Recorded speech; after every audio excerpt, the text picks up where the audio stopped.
خواندن به نام لیلی جان و تو را دوست دارم که سید وزیر براتان تقدیم میکنم و کسایی که فرمایش داده عبارت از کسایی هستند که براتان اسمایشان میخوایم بخوانم.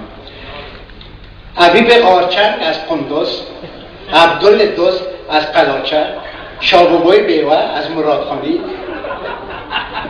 قدوسی کیسمال از امام قندو، روانی لوچک از دیافخانان، ماگل خاردار از فابریکه عربی، خدیجه قلته از دیدانان، کاظم کل از چاره انصاری، رؤوف پوقانه از دروازه لوری، صمد بیدندان از خرابات، دستگیر بدماش از جاده میوان، قیوم بغیرت از بادغیس، عبدالله نافگیر از زندان پلچرخی، بوبوگل دندانی از مسلح، خیر محمد پچل از دایزنگی، غفور خرچران از بیمارو،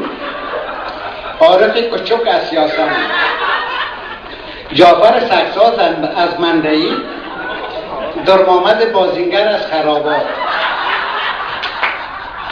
مرتضای لدر از تندورسازی،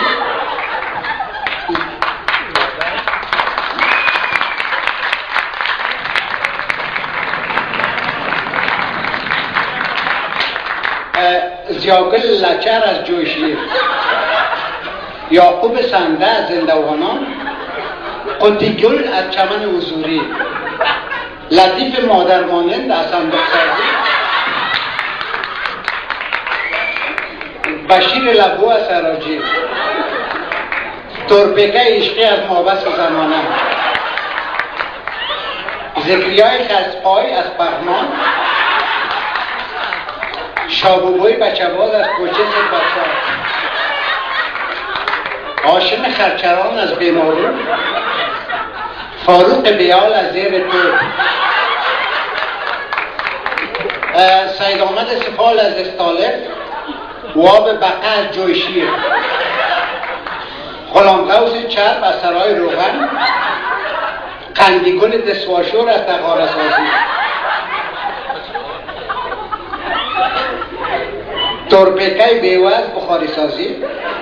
زمانگل چارپلاق از لیسه خوشحالخان، مسعود بیتر از سر پل با عمومی، ضربت سنگ، سندرکمار غضب سنگ از کوچه